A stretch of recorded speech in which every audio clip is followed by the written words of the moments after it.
From MTN News, this is Montana This Morning. Haven has opened up a new shelter in Bozeman. I'm Kristen Merkel, and I'll tell you what this nonprofit is doing to provide better resources for domestic violence survivors. And at least 14 people have died in the South amid ongoing blistering heat waves. We break down the latest in this extreme heat wave in the South as other parts of the country continue to live under air quality warnings. So we've turned in from a local rodeo to we're a destination rodeo. I mean, we bring in around $3 million to the community. Folks are gearing up and getting ready for the Livingston Roundup. I'm Jolie Slee, and I'll tell you how vendors are preparing for this busy weekend, and I'll tell you what kind of revenue is made off this event. Alrighty, 6:32 on this Friday edition of Montana This Morning. Jay McDonald and Matt Elwell with you. Hard to believe, end of June, we're here. I know, and talking about rodeos, it's kind of cowboy Christmas here in Montana and Wyoming over the next few weeks. It absolutely is. It'll be a fun time. It will. Lots of rodeo action. I can't wait to see Julie's package. That'll be fun. Temperatures today, we're comfortable into the morning, 40s and 50s. Nothing to show on, hi Jane. Hello. Weather looks great. It does, doesn't it? Temperatures are going to warm up. I think that we are looking at a dry, sunny afternoon, what I refer to as an outdoorable day. Enjoy it while it's here. We do have some rain chances in the forecast, plus a look at your July 4th forecast. I'm going to break that all down for you coming up in just a few minutes. All right, thank you very much, Matt. 6:33, right off the top, new today. A Wyoming man admits to traveling to Bozeman with intent to engage in sex with a minor. Following up on a story we first reported in February of this year, 38-year-old Jeremy Lusk of Crawley, Wyoming, pleaded guilty to travel with intent to engage in illicit sexual conduct. According to charging documents, Lusk sent explicit photos of himself, and it was clear he knew he was talking to a 14-year-old girl and wanted a sexual encounter. Lusk faces a maximum of 30 years imprisonment, a $250,000 fine, and a minimum of 5 years to life of supervised release. Sentencing is set for October 30th. We'll keep you up to date online and on air as that unfolds. But our top story this half hour, a new shelter is now open in Bozeman for the nonprofit Haven. It'll help to better support domestic violence survivors. MTN's Kristen Merkel reports on what exactly that means.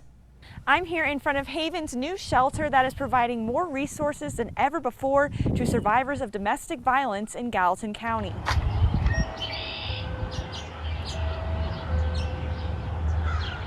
Can I help you? Hi, I'm Kristen Merkel and I'm with KVZK. I have an appointment.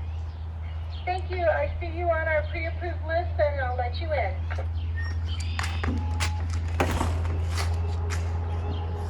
We're so excited to be in the Barnard Center. It's our new shelter and community resource center. Haven is a nonprofit serving survivors of domestic violence, sexual assault, sex trafficking, and stalking in Gallatin County. Haven's executive director, Erica Coyle, says this new shelter is because of community support. This has been an absolute labor of love. We had over 400 community members contribute to the project and really make it come to life and make it happen.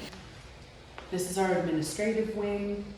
This new shelter will allow for the nonprofit to serve quadruple the number of survivors that they used to. The maximum capacity of our new shelter is 40 people. We're also, for the first time ever, able to invite pets in, as well as providing more of a sense of community. For the first time ever in Haven's history, we have a dedicated space in which the community can come in and actually engage in our mission. But we are anticipating that later in the year, we're going to have things like yoga classes and workshops. And we know that part of the healing process is really building community. So we wanted to have a space that could make that happen. For Coyle, a new shelter like this means the world to her and present and previous survivors. I think that one of the big pieces for me is working with survivors who maybe stayed with us back at our old shelter a few years ago. Some of them have come here and seen the new space and just expressed to us how seen they feel by our community. If you or someone you know is seeking assistance from Haven, you can reach them through the link on our website. In Bozeman, Kristen Merkel, MTN News. Such an important topic. Thank you for bringing that to us, Kristen, on This Morning. Now, a new outpatient lab at St. James Healthcare in Butte is opening next month and is expected to give patients seeking test results faster service. The ribbon cutting expanded the outpatient laboratory located at the Butte Hospital's Regional Medical Art Pavilion. Patients can get blood work and other lab tests at the 5,000 square foot facility that has 6 staff members. The hospital says this $1 million expansion can serve more patients and get results faster.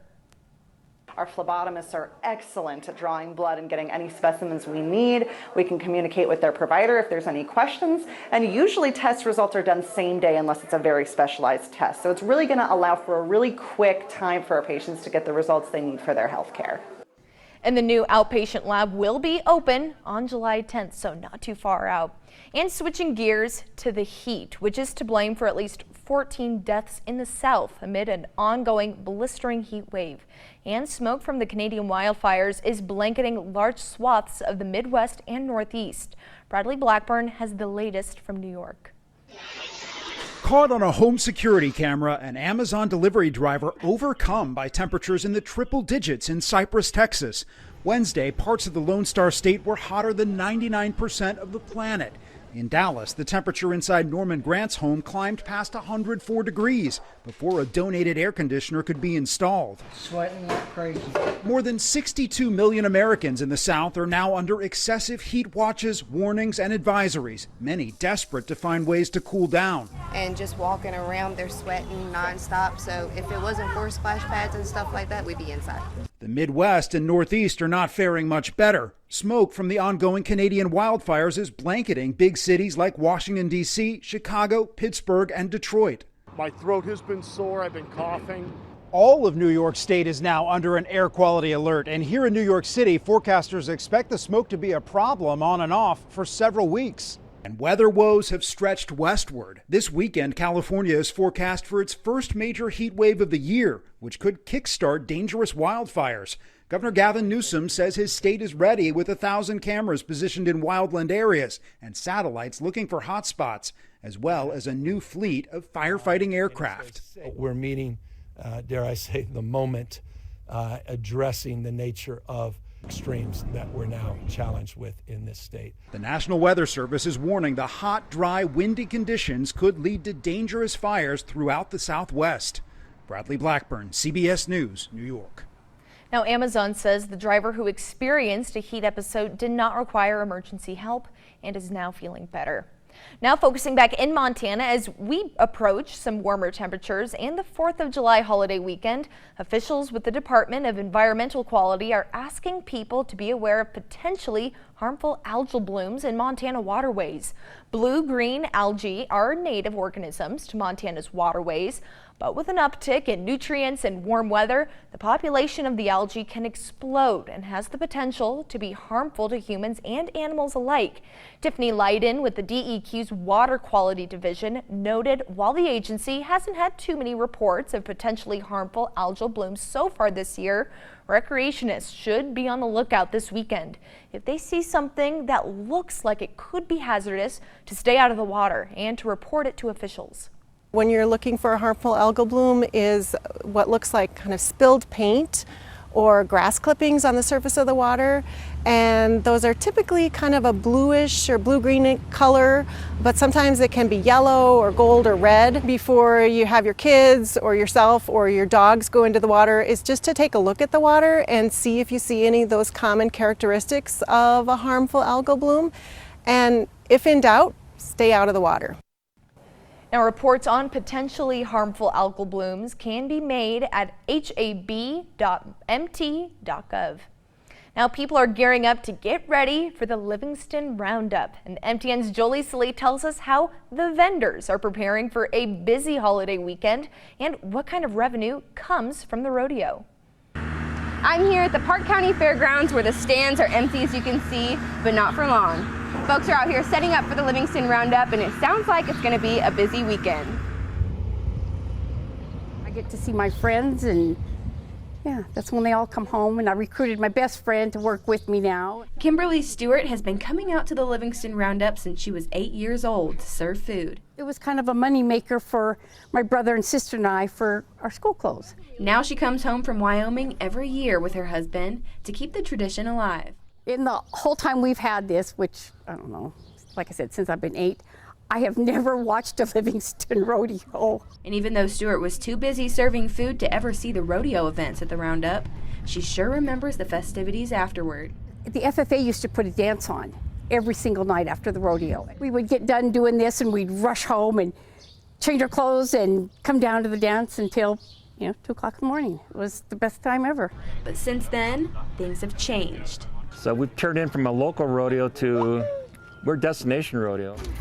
President of the Livingston Roundup, Bruce Becker, says the rodeo brings around $3 million into the community. Well, we've gotten so much bigger. I mean, started selling tickets in January, and this year we were basically sold out in May. For folks planning on flocking to the fairgrounds this holiday weekend, there's plenty of festivities and events to enjoy. To see the Livingston Roundup schedule, you can visit our website. I have met some of the greatest people in the world, the funnest girls, and it's a great time. In Bozeman, Jolie Salee, MTN News. Now this weekend is sure to be busy at the grocery store with people stocking up on camping and barbecue essentials. So how can you keep that total low? Well, that story is coming up next.